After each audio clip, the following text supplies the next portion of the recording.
In this special episode, AMD's Jim Anderson talks all things second gen Ryzen and AMD.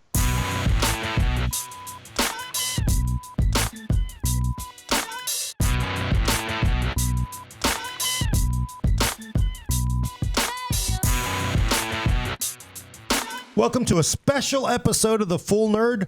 Not recorded on the date. I'm not going to mention that. Dang it. I've already screwed that up. Look at this. Gordon, We're just going to go anyway. Roll with it. Welcome to a special episode of The Full Nerd. I'm your host, Gordon Mong, with Brad Charkis. Hello. And special guest, Jim Anderson of AMD. Hey, Gordon. Good to see you. Good to see you. And, of course, Adam Patrick Murray running the boards here today. Hey, I'm here. Hello. For anybody who knows, we are not recording this live. We are going to broadcast this live on the day, day of launch, right? The debut of this product right here, which they brought nicely. What is that? It's. I think this is the 2700X. Yeah, it's a 2700X Ryzen 7 2700X, and I just keep messing this up. People keep pointing this out. It's the second gen Ryzen. Perfect. Beautiful. Not Ryzen 2, which everybody just wants to keep. Exactly. Second generation Ryzen. 2G Ryzen, I think, is the way that kind of works. That's good. That'll work. Although, I'm going to be thrown when Ryzen 2 actually comes out. What are you going to... Is that second gen Ryzen 2 when that comes out? No. We'll see. We'll see. So the big day, of course, is Ryzen. I did it again. Second gen Ryzen, 2G Ryzen. Yep. What... Is this a big step forward from what we saw last year for you guys? Yeah, absolutely. So this is, like we said, second generation Ryzen desktop processor. So look, it was a little bit over a year ago that we launched our first generation. We saw really good momentum, really good market adoption from that first generation. In fact, by the end of last year, we were at some of the key strategic e-tailers.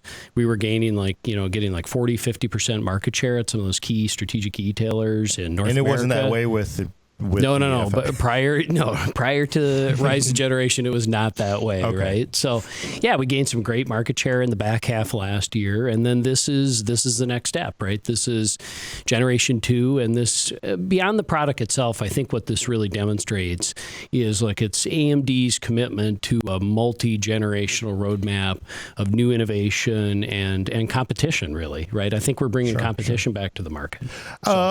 So one thing I wanted to know about is with the second gen Ryzen is if you guys are hitting kind of what you were, because I've just started my testing on the part itself. Of course, you'll read the full review on PC World today, hopefully. But watch this video. But are we getting the performance that you guys were hoping at CES you're saying you'd get? I mean, I think it's like maybe 10%. Yeah, we're absolutely in the ballpark of what we were expecting. In fact, and beyond just performance, we're also bringing more features. This 2700X includes a new Wraith cooler, right? Very pretty. Wraith very Prism. Pretty. It's a very pretty cooler. And then we've got, we should open up the box. And then we've got some improvements at the platform level as well. But yeah, you can expect, if you look at generation over generation, 1800X was top of the line Ryzen 7 in first generation. If you look at 1800X to 2700X, you'll see on just pure single thread CPU performance, you'll see about a 10% uplift. And, fully, you do like a Cinebench NT full multi-threaded test, you'll see about 10%. Actually, in some of the lightly threaded workloads where you're taxing, maybe 5 or 6 cores, parts of the cores, you actually see a bigger uplift because we improved the precision boost algorithm. So you'll see maybe 15% or more uplift in those kind of applications. So yeah, it's a good performance uplift. It's on our 12 nanometer process technology. Like I said, it's got a nice new Wraith cooler. We have some people on our team that are really passionate about coolers and RGB lighting. So we've got that in the box, right? Sure. So it's a good upgrade. Yeah, and I know that, the easy takeaway is, hey, you're getting higher clocks. We talked about the specs in the last podcast, basically, very decent 400 to 500 increase in clocks over certain model numbers. Yep. But it's not just about the clock increase with this part, though, right? There are some internal pathways that have been optimized. You're actually getting less latency, right? Yeah, that's right. So first on the clocks, so base on the 2700X here, base of 3.7 and a max boost to 4.3, right? But beyond the clocks, we actually did a bunch of improvements on latency. So latency to each one of the cache levels has improved, as well as memory latency. So that gives a nice performance boost as well. So yeah, a number of different tweaks and improvements that we made to this generation. And still, of course, AM4 socket, no real changes. So that's one thing that's really nice, right? This is drop-in compatible to the existing AM4 infrastructure, right? So the 370 chipset, which has been out, for over a year now, you can drop this into the platform. You need a BIOS update, but with the BIOS update, drops into existing infrastructure, which I think is a really nice thing, really nice way to leverage the investment that a customer's already made in their platform.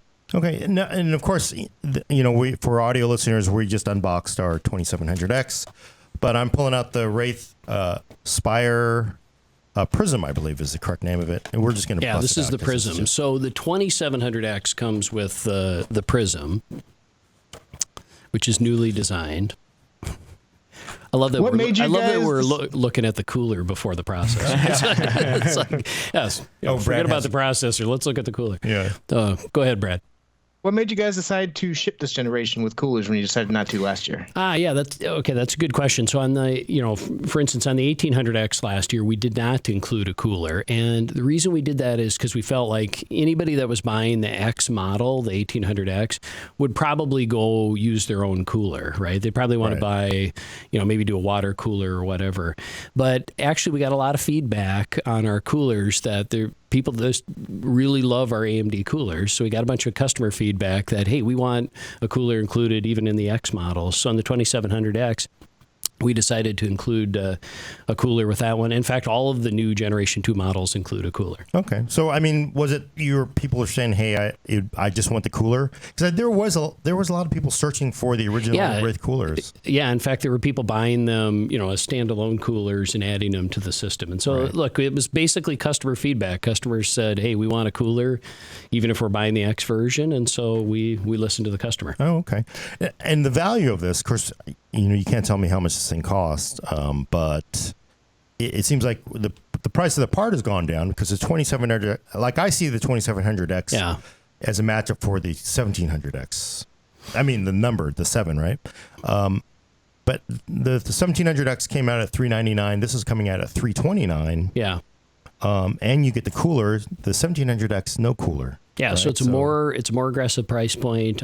Plus, it includes a cooler. I think it's an incredible value, an incredible performance level, and set of features that you're getting at that price point. Okay, and for people who don't know, it's a full RGB. It's a full RGB cooler too. Yeah. The fan lights up. There's a ring that lights up around it. Yeah, it is pretty cool. Actually, I already have it in my system, my Ryzen 7 system at home.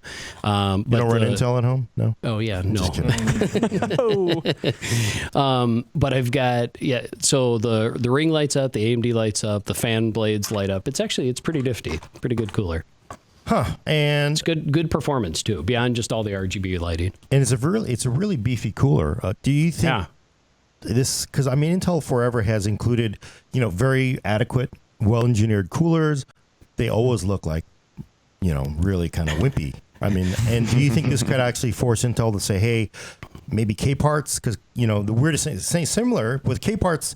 You bought a $360 CPU, you got nothing else. There's no cooler. Do you think this might force Intel's hand, like, hey, we need to bundle a higher-end cooler too? I don't know. We'll see what they do. But, we didn't do it for competitive reasons. Sure. Again, it was just voice of the customer, right? Okay. We always take our customer feedback very seriously, and they said they wanted the cooler, so we added it. It's just a surprise because knowing how most companies do it, it would be an upsell. It'd be like, hey, you love the Wraith Spire, Max or Wraith Spire Prism. We're going to sell to you now for $30, kind of. That would be the normal reaction for most companies. So yeah, but I think I know this might sound, corny or whatever, but honestly, we really do take the customer feedback very seriously. AMD is a very customer-focused company, and one of the things that we do in our product planning meetings is anytime we have a a question on what should we do on a product, we always ask ourselves, hey, what is best for the end consumer? What's best for our customer? And that always leads us to the right answer, right? So anyway, like I said, it was really meant to make that customer experience as good as it possibly can. Well, and I got to say, we did an unboxing video of the review kit, and there was a ton of comments of people that were excited about the coolers. Like people were very, very hot on the coolers. No, I have people on my team that spent a year designing this thing and down to every little bit, every spec, etc. So anyway, yeah. It's good. And it is a redesign for people that know it. It is a direct heat pipe contact system. It's not like the older. Yeah, it is a nice design. What we did is we changed the size of it a little bit to make it fit in the smaller form factor system. So it doesn't bump up against the DIMMs. Okay. So the footprint itself is a little bit different, right? And and we added the RGB lighting, and it's nice cooler. You're right. We're talking an awful lot about the Are we going to talk about that processor at some point? Right? Or? You guys should have just I have a question about the processor. Oh yeah, no, it's just funny. You should have just sold the fan in the box and there's no CPU. It comes with a free. It comes with a free CPU. Yeah, there you go. Free CPU in every box. Cooler with a free CPU. Well, Brad, you had a question? Go ahead, Brad. Gordon made the comment earlier that he considers this a successor to the 1700X, and your face looked like, Does AMD consider this a successor to the 1800X or the 1700? Yes, both, right? We think the 2700X is a successor to both the 1800X and 1700X. And actually, when I was quoting those performance numbers, that's generation to generation, that's relative to the 1800X, right? So we do think of the 2700X as a replacement for 1800X. Interesting. And that, of course. And then if you take into account price, then back to price, we introduced the 1800X at I think it was $499, I think it was. Yeah. $499. Right under $500, right? And we're introducing the successor at $329, right? So really, because I didn't mention this earlier. I should have mentioned it. AMD is a public company. We are right now in a quiet period. There are two SEC lawyers right here watching. That is absolutely true. They are staring us. They are staring us down right now. They are going to shut us down. So we can pretty much only talk about coolers. But I really kind of I sort of think I'm very wed to model numbers. Yeah. You're not going to say we're going to read the expression on your face. Come on, there's going to be a 2800X coming. It's going to be special edition, super high clock.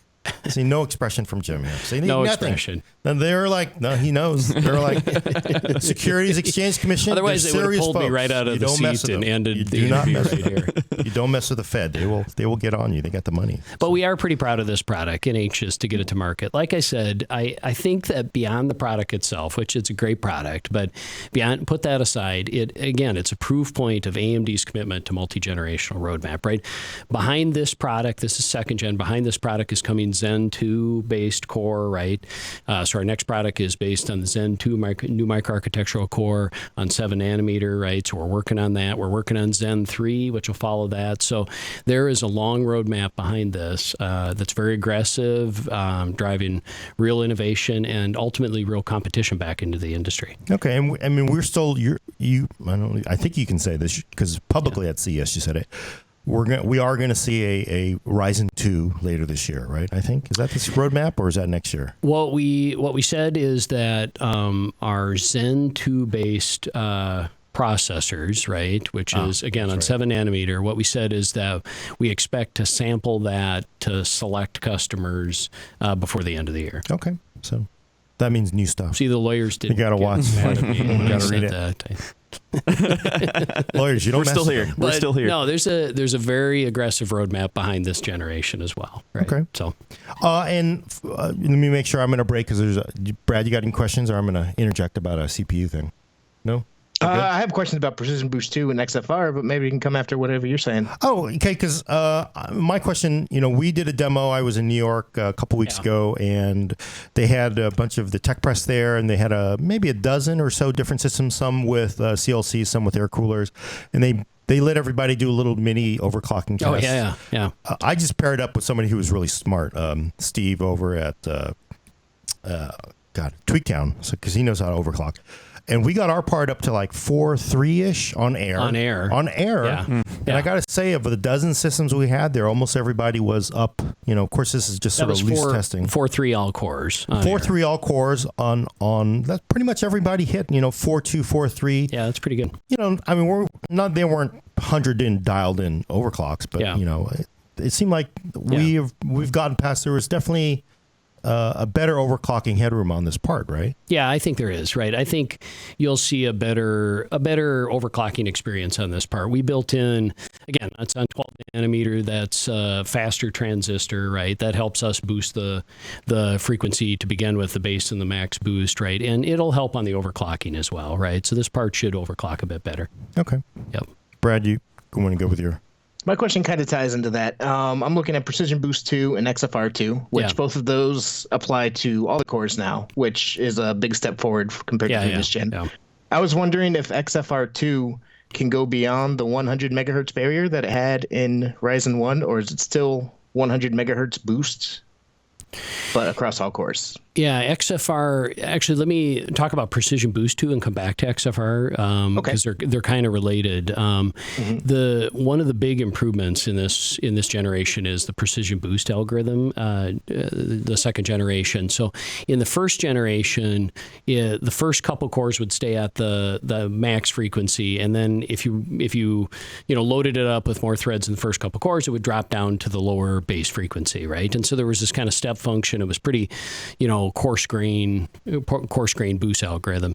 So the new algorithm is much more fine grained, and so in those kind of intermediate threaded cases, if you're using, say 3 or 4 or 5 cores, you're going to get a much higher frequency. So actually, in applications that are real world applications that oftentimes run in kind of this medium threaded mode, right? You'll actually see a pretty significant performance boost from prior generation to this generation. So that's Precision Boost 2. That's a big improvement. And then XFR2 works a little bit different in the generation 2. It'll really be higher boost residency. So what you'll see is a higher residency to the max boost frequency in generation 2. So. And there's also sort of a best core kind of denotion now. So in our Ryzen Master software, actually, if you're using that, you can find which core is the fastest core, or which CCX is the fastest CCX. So you can actually zero in on the fastest core and overclock that particular core. It's pretty cool.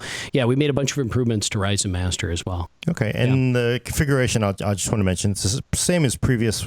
We're dual CCXs for both of those. For Ryzen 7, Ryzen 5, there's dual CCXs. Yeah, we didn't change the configuration of the CCXs generation to generation. Yeah.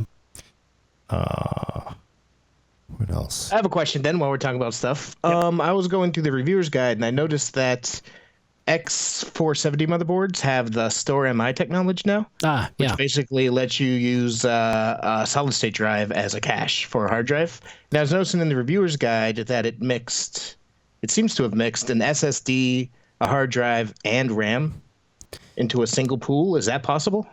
Yeah, that's possible. Let me explain a little bit about what Store MI is, right?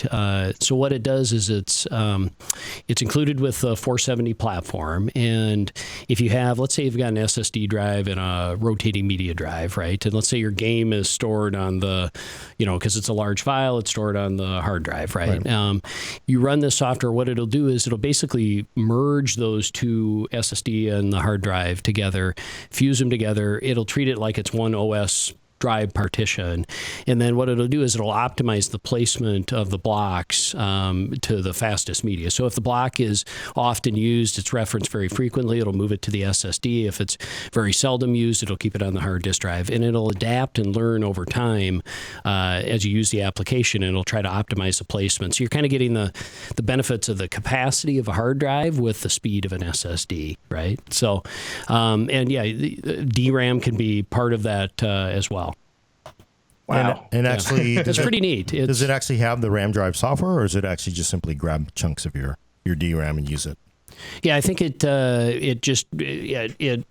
uses part of your DRAM as well, right? Okay. So, yeah. And that's included on X470 for free. Yeah, we include that on the 470 platform for free. Will it be validated for older platforms, X370 and the like and back? No, it's a 470 platform going forward feature. Yep. And that's mostly validation issues, I'm guessing, or is it? Yeah, and look, we want to add additional value to the 470 platform. Right? We want to make sure that each platform has significant value for the upgrade case. Right? Okay. In the classic dilemma, people go. Most AMD users ask, "I have an X370. Should I upgrade to an X470 board?" What's your opinion from AMD land? Well, so I'm going to do my upgrade this weekend, right? Oh, really? So I've got my 470. I'm going to rebuild my system, my Ryzen 7 system. So I'm going to upgrade to a 470 board. So what you'll see is on a 470 board, first you'll see a little bit lower power. The idle power on the 470 chipset is lower than 370. And we did that for some Energy Star guidelines that we need to hit. That'll be new in California coming up. So it'll have lower idle power. And then the other thing that we did on the 470 platform is we worked really closely with our motherboard vendors to try to just make some really nice improvements on a generational basis to the entire platform design. So, things like the power infrastructure, the power delivery are improved on 470 platforms. Memory speeds are improved on 470 platforms. So beyond the chipset itself, we just worked with our partners to, improve the overall experience of the board. So I'm going to do my rebuild this weekend. And you have an X370 on your Ryzen 7? Yeah, so I've got a 370 now on my Ryzen 7 system. So I'm going to upgrade to the 470 platform and I'll do the 2700X with the new cooler, right? So the message from Jim Anderson is, you should definitely upgrade. Buy all new stuff all the time. No, but I mean, also there's a lot of folks out there that haven't switched over to a Ryzen yet, right? And so if this is your first Ryzen system build, this is a great first Ryzen system build, right? 470 platforms will be available on sale on April 19th as well, right? So okay. That Store MI sounds really cool if you're a gamer, because games are getting huge these days. And like if you look at Intel's Optane memory modules, they're like small. Whereas with Store MI, you can use a full 120 gigabyte SSD to augment and hard drive, it sounds like. Yeah, and so you'll see faster game startup times, faster loading between scenes, etc. It is actually a really, really nice performance enhancement. Yeah, and of course, Optane memory sort of does that. Well, I don't want to talk too much about Intel, even though for people who don't know, Jim did actually work at Intel for a while. I did. It does seem like Store MI is great, because we are moving to the point where people need much larger storage. Do you think that? I'm sorry, I've lost my train of thought here. That's the problem when you're not doing it totally live. Do you think that Intel does have an advantage with Optane down the road? I mean, right now, of course, I sort of think they're going to do with Optane is move it into a DDR4 slot, or DDR5. Who knows when it's going to happen? How much of an advantage is storage going to play on the CPU down the road? Of course, it can't talk about unannounced product, but look, what I would say is I feel really good about the roadmap we have in front of us, right? So beyond Ryzen Gen 2, like I said, we've got our roadmap mapped out to, it's like 2022 and beyond, and I feel very good about that roadmap, not just from a CPU performance perspective, but from all the features on the platform. We've got that mapped out, and we'll have very competitive features over the next few years. Okay. Yeah. Actually, one thing I do want to ask about that is not as generally tied to today's launch and is mobile, is laptops. This, it's actually been pretty hard to find Ryzen. You have the wrong processor in that laptop. Man. Yeah, this is a Spectre. You mean that MacBook? This MacBook. Yeah. Everyone thinks because of the sticker on it, it's a MacBook. It's always funny, because if you see the Apple sticker, I didn't see that. But people, it tells you how people are tied to their brand. I mean, we have seen a couple, maybe 3 or 4 wins on Ryzen APUs. Are we gonna? What does it take to break into laptops? Because that is a big market for everyone. I mean, a lot of people are buying laptops over buying desktops. I still love desktops, endorse them completely. But, getting into laptops is a big deal. What's it going to take for AMD to break into that? You'll see it this year. You'll see a whole bunch of new systems rolling out this year. Actually, by the end of 2017, remember, we just launched Ryzen Mobile at the end of 2017. We saw a few initial systems in market before end of 17. A lot of new systems have already launched through Q1. And if you look at in totality this year in 2018, we expect about 60 plus new Ryzen systems to hit the market across both desktop and notebook. But of those 60, most of those, I think about 2/3 are notebook systems. Wow. So there's going to be a lot of notebook systems coming out. Now they're rolling out kind of over the course of the first half of this year and into the second half. But I think as we get all of those new systems rolled out, both the consumer-based systems and the commercial-based systems, you'll see the widest selection of, really premium, nice, thin and light systems based on AMD processors that you've ever seen in the company's history. So you'll see some really nice, and actually there's already some really nice systems in the market. It just takes a little bit longer in terms of notebook systems. It just takes a little bit longer to get those rolled out to the market. Because there's definitely a lot more engineering that goes into a whole, and that's been the main holdup, I guess. It's just the normal process of each notebook is a little bit different design. It's a little bit of special work to get each one to market, and so it's just the normal course of rolling out the product. I'd actually like to ask about, obviously we're not talking about any announced product because remember, SEC is listening to us. We're in a quiet period, but Threadripper. Threadripper was a product. I just love Threadripper, right? Yeah, that's my favorite product. It was everyone's favorite product. That's my favorite one. I'm sure it didn't, it's never been a huge volume product, but it's really a high profile product. But I do wonder, have we sort of pushed the limit of the practical necessity of core count? Because you guys went all the way to 11 with that, right? It's like 16 cores. We turned the volume up to 11, yeah. Where do you go from there? Could we really see a 24, or could we go to, how many more? Yeah, I think if the general question is, is there more headroom and growth in multi-threaded, multi-core? Absolutely, right? Okay. Gordon, you're sounding like somebody from the 80s saying, hey, we don't need any more memory in this system, right? So, here's a great thing about software developers, right? Is they fill all the space that you give them, right? Whether it's memory, storage, processing power, they will take advantage eventually of all the processing power you give them. And so we believe the more processing power we give to the software developers, they'll take advantage of that. They'll thread their applications, and we'll see, that continuing growth in the experience and the better experience that we'll see from our PC systems. Okay, so from your point of view, are you guys kind of seeing that? Because I've always felt there was this terrible chicken and an egg with software developers and hardware. Hardware companies, specifically Intel, would say you need to thread for 8 cores, and the developers are like, do you sell an 8 core for less than $1,000? And Intel's like, no. Right now, where you can get an 8-core CPU down to $200. Less than $300. Are they finally starting to move now? Are you kind of hearing that from developers? Like, yeah, this is awesome. Absolutely. We're working with a number of different software developers, and they are rewriting their code to be more multi-threaded, and I think we'll continue to see that. And in gaming, things like DirectX 12, right? It's naturally more multi-threaded, so I think we'll continue to see games take more advantage of the additional threads. So, I don't see any reason we won't see more multi-threaded compute moving forward. Okay, and then speaking of gaming, there was always that controversy, like Coffee Lake and KB Lake had a higher clock, they had higher IPC.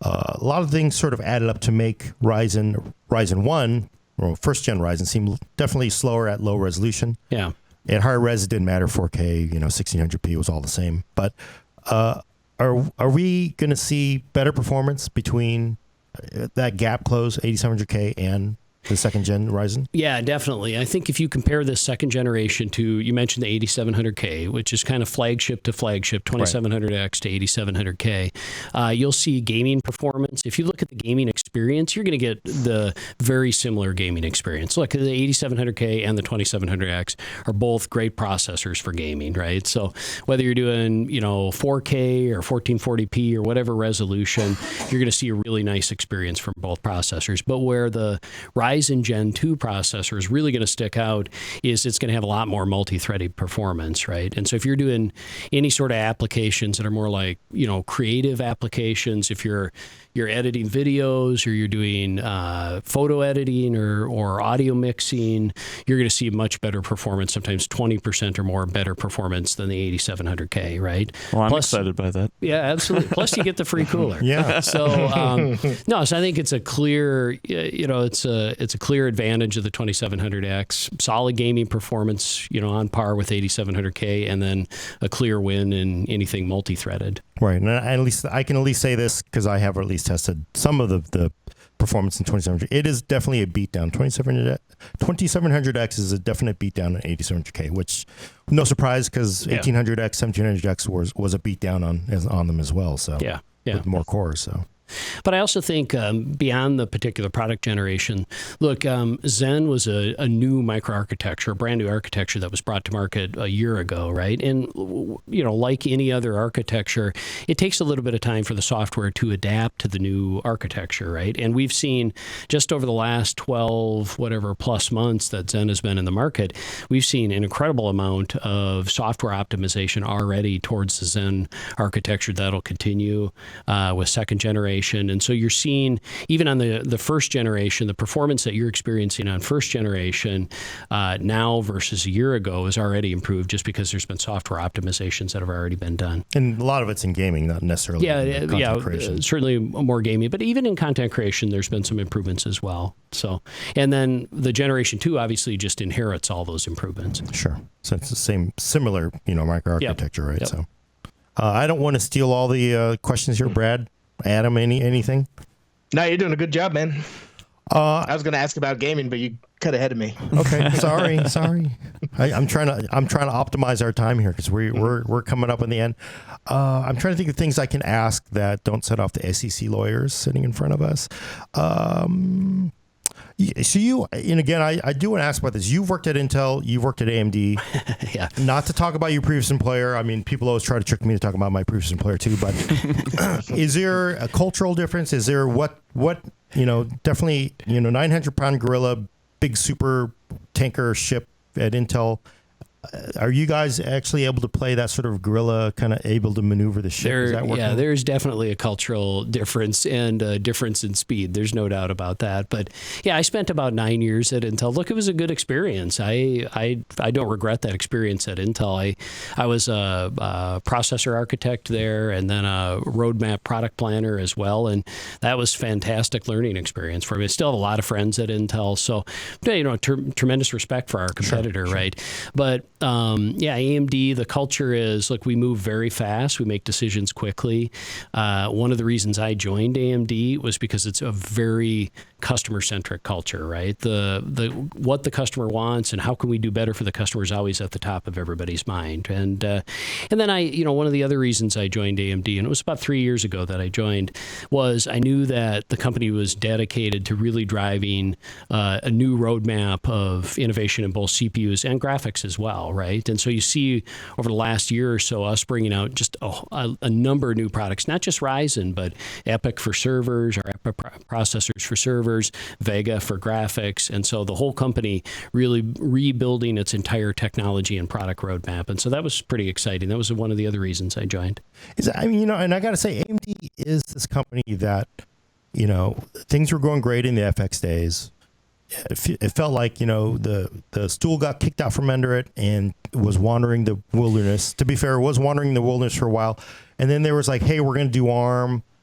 And then suddenly it was like, AMD said, you know what, we got to get back in high performance computing. And you guys turn that switch, guys and gals, turn that switch and bam, Like, well, right? Yeah, I don't think it wasn't exactly a turn the switch. It did take, from the outside, but it did take a lot of years. For the Hollywood script version. It did take a lot of years to rebuild that product roadmap. But yeah, I think AMD kind of lost its way, but it's found its way again, right? But, I mean, actually, when I was at Intel back in like early 2000s was some of AMD's strongest competitive days. That's when AMD was introducing first 64-bit, x86, first dual core, et cetera. And so I was competing with AMD from the other side and seeing, how AMD could really drive innovation in the market. Right now, back on the other side to make sure we have a strong AMD in the market. It's good. Look, it's good for the whole industry to have a competitive, strong, innovative AMD. But it's also, at the end of the day, it's very, very good for the customers. Oh, right? Isn't it? So, the customers benefit,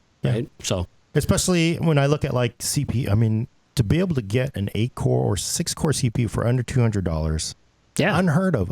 Or a 16 or a 16 core for under $1,000, right? That was unheard of a year ago. Right. So that's been great. I wish we could see that. A year ago, a 10-core processor cost $1,700. Yeah, think about that. No, that's a great point. No, right? It was $1,723. Yeah, and now you've got 16 core for under $1,000. That's an amazing amount of change over 1 year. And it's actually, I do agree. It's been great for the customers. I personally think it's good for Intel too, because they sort of need to be challenged. And I kind of wish, we're not going to get into the GPU thing because that's a different sort of segment. But, yeah, we need to sort of see a rise of GPUs too, right? But, yeah, I think competition is always good, right? Sure. So, and we're driving an aggressive roadmap on the graphics side as well, right? So Navi is our next big architecture we'll bring out, right? We're making good progress on that. So, Yep. I was going to ask Brad, I want to break to let Brad ask a question because I have a trick question I want to ask you. Ask the trick question. Ask the trick question. All right, here's my trick question. All right, here's my trick question. So I'm firmly Threadripper 2 trick question. Well, we can't ask that because we know that would I'd get kicked out. That would affect Margaret's. Well, we know it's called a second-gen Threadripper. Come on, let's be honest, right? 2G, yeah. So here's my thing. I'm a PC person. I'm a PC gamer. I like to make fun of console gamers because just in good nature. What's better, Jim Anderson, AMD, which by the way makes CPUs, GPUs, and they also happen to make a lot of custom parts for consoles. Console gaming or PC gaming? Which is better? You know how I'm going to answer that question, right? So no, that's I'll when tell your kid asks you. I will tell you my honest. Do you love me more than so and so? I will tell you my honest answer from a personal perspective is honestly I do both. So I've got a son that's 11 years old. The weekends we game together. He's not allowed to game Monday through Friday because it's school, right? But Saturday, Sunday we game together, and we have both console and PC, right? We do both gaming. So I think they're it's a different experience and there's different advantages and disadvantages of both, but I think both are great. Yes. Marianne and Glenn, I love you both equally. That's what I'm saying. One of you did break this, but I love you both equally. That's good. We'll see when they're teenagers, though. That's always tough, right? There you go. That it gets harder then. Well, okay. You answered that in a nice way to all segments. The correct way. That's the correct way for your.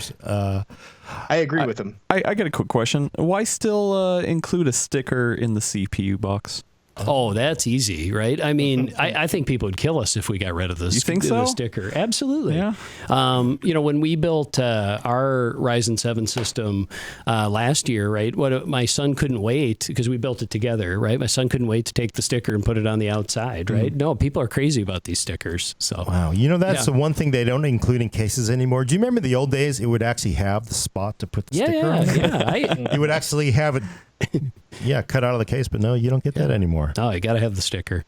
So you got it. Yeah. In fact, you wouldn't believe how much time we put into designing the sticker because it's got this special bezel thing, and anyway, there's some extra time in engineering that actually went into the sticker. No, it's a very cool sticker. I can see it. And it's a very cool. It's kind of shiny metallic. I love how we talked about the cooler, the sticker, and hardly at all about the process. It's modern marketing. The way the PC market, desktop, and especially a lot of gaming, it is a lot about the peripheral stuff too, right? Yeah, it's a cooler box too. It is. Yep. It's a different game than when it was for us from a long time. We were looking at some really old games on floppy disks. this right, here.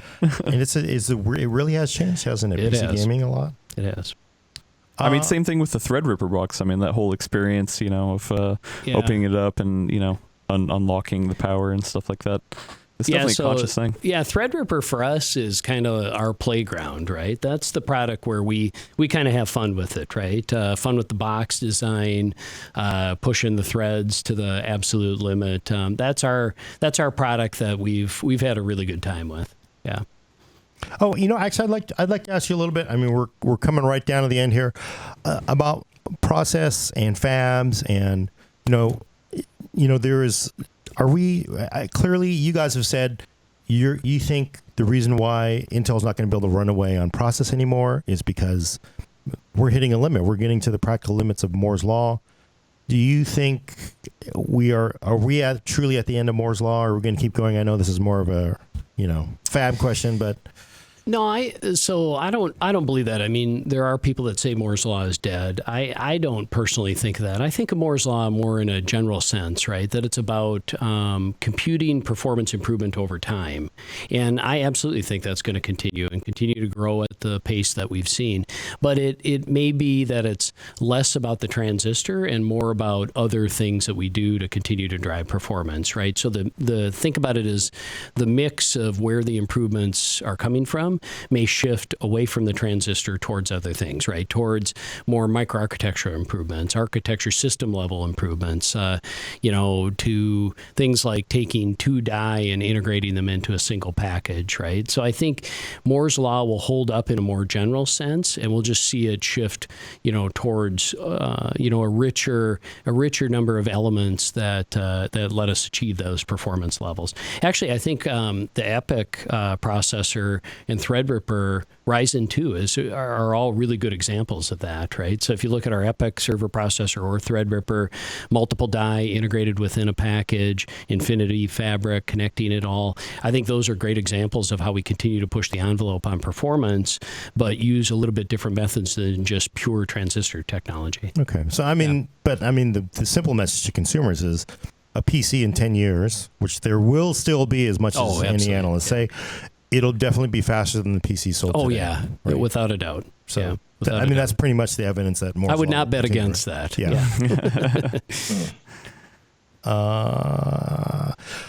Brad? So is there, talking about putting together multiple dies into a single package, is there any reason that couldn't be applied to graphics technology as well? No reason, right? We could do that for graphics as well, or the combination of graphics and CPU in a single package. There's no reason you couldn't do that. Is it feasible from a thermal issue though? Because it's always this. Every time we talk about Threadripper, everybody says, because Ryzen APU came out, which was a fantastic part for the money. When are we going to see a Threadripper APU? Is what everybody was asking. Remember, there's SEC is listening. Look, what I would point out is on the Ryzen APU that combines the Zen and the Vega into the same SoC. Actually, one of the neat things that it does is it optimizes the power usage. So if the CPU is loaded, or being taxed less, it actually shifts power usage towards graphics, right? And if graphics isn't used, then it shifts it back to the CPU. So you can actually juggle the energy usage between the graphics and the CPU engine, right? So, and you can do that on a single SoC, but you could do that across chip as well if you wanted to. We haven't really seen the practical limits of Infinity Fabric yet. Oh, right? Definitely not. Okay. Yeah. Wow, just think of what else you can build out of it. So maybe even a bigger socket than Threadripper eventually, right? That would be good. Yeah, we'll see how big we can make it. There was an internet meme that somebody had a picture of. I saw that. Right? I saw that. I thought that was great. Not that you made it, but it was. I thought it was pretty funny because Threadripper is a huge chip for anybody who hasn't physically touched it. It is, yeah. I did. So what's the last thing? So we can't really talk too much about security stuff. We don't want to throw any shade at anybody in particular, but I do want to ask, sort of. For security, we're just talking in theory now. We're not talking about any one specific company that would be trying to throw dirt on AMD or anything. But the philosophy for security today is let companies have, at least 90 days to talk to them beforehand if you find a flaw to try to fix it so consumers aren't at risk. And there are some newer philosophies that we've seen where we say, no, we just told you, we're going to tell you at the same time we tell the internet. Is this, I kind of wonder, as going back to my old reporter days, is this kind of similar to what you might see when somebody says, you just found out there's a serial killer operating in the city, and I need to let the public know this is a serious risk so you can watch out for yourself and lock your doors, versus, okay, the police say, hey, look, we're right about to get this person. If you can just sit on this for 90 days, we're going to catch this killer. Just philosophy. We're just talking about not any specific cases or anything. Yeah, I don't know about the security or the serial killer analogy. I don't know about that. But talking about security, right? What I would say is, look, I think as an industry, we always have to ask ourselves. We start with the question of what is best for the customer, right? What is best for the consumer, right? Because ultimately, we want to protect the customer. We want to protect the consumer. And I just think that if you ask yourself that question, then the clear answer is, a 90-day or whatever the right time frame is, right? Sure. Some sort of pre-notification to the software vendor or the hardware vendor of the issue so that they have a chance to correct that so that nobody can exploit that. That's, to me, that just seems like common sense, right? Sure. Again, to try to protect the end user. And I will say my 90-day thing is, the police would never say wait 3 months. And I will say literally, because I've been asked that, and it would be wait 2 days kind of thing. And it is always that kind of moral dilemma, but I see that makes sense, right? Because you want to get the person, you want to be able to solve the flaw before it ever gets out. Absolutely. There. Okay. Yep. Okay. We're down to like just a few more minutes. Brad, Adam, Jim knows so much. Flurry so many of questions. great things we could talk about. I have a question. Go ahead. Speaking of solving flaws, AMD recently pushed out Windows 10 and CPU firmware updates to protect against Spectre Variant 2. Yeah. They said it goes all the way back to the Bulldozer days. Mm-hmm. Do you have any indication from your hardware partners how far back these BIOS updates will be provided for? Because I know on the Intel side, at least, they only go back to about the Skylake era at this point. So just a few years.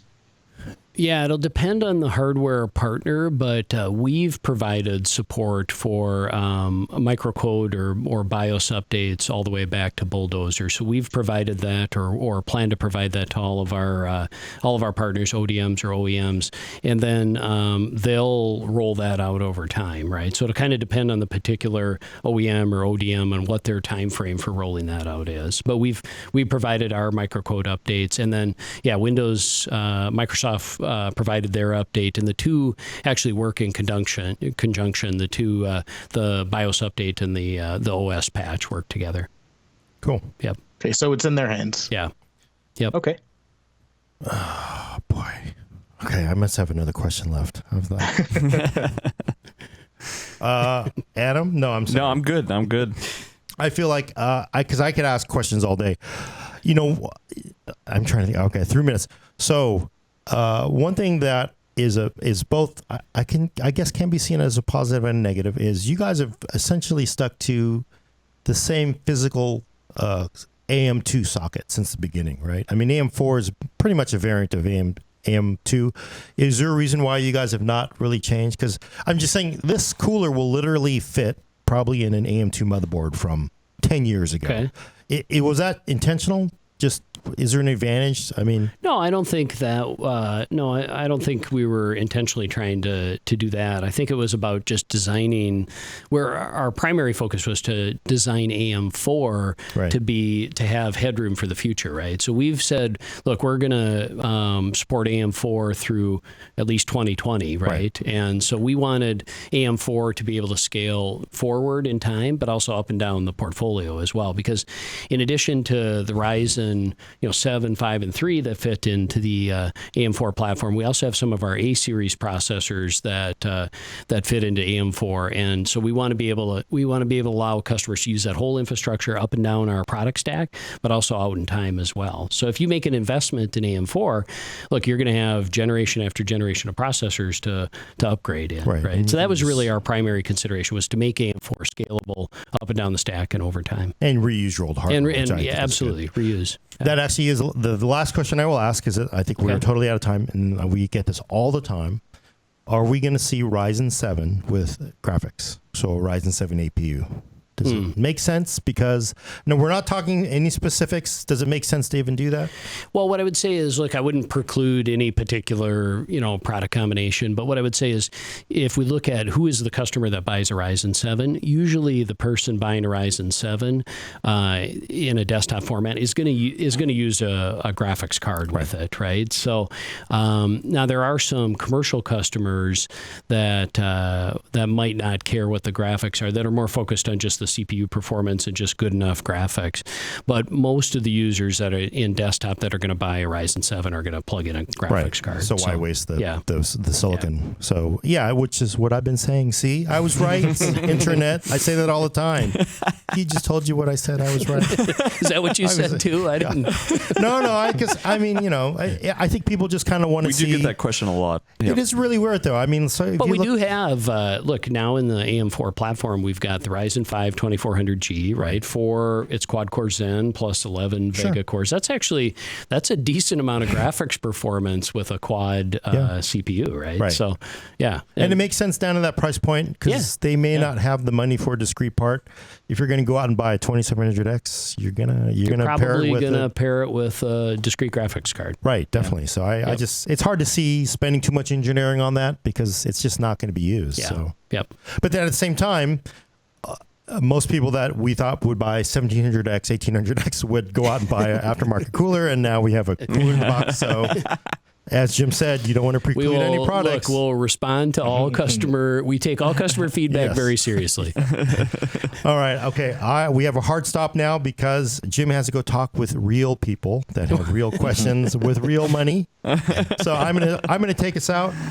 If I can find the end here. I'm really rough. You know the ending. Early in the morning. Yes, check back next week for your fix of PC talk on the Full Nerd. For audio listeners, subscribe to us on iTunes, Google Play, or Stitcher. Send questions and comments to thefullnerd@PCWorld.com. Thanks for coming. I'm Gordon Ung with Brad Charkis. Adios. Our very special guest, Jim Anderson of AMD. Thanks, Gordon. Appreciate it. Thanks, Brad.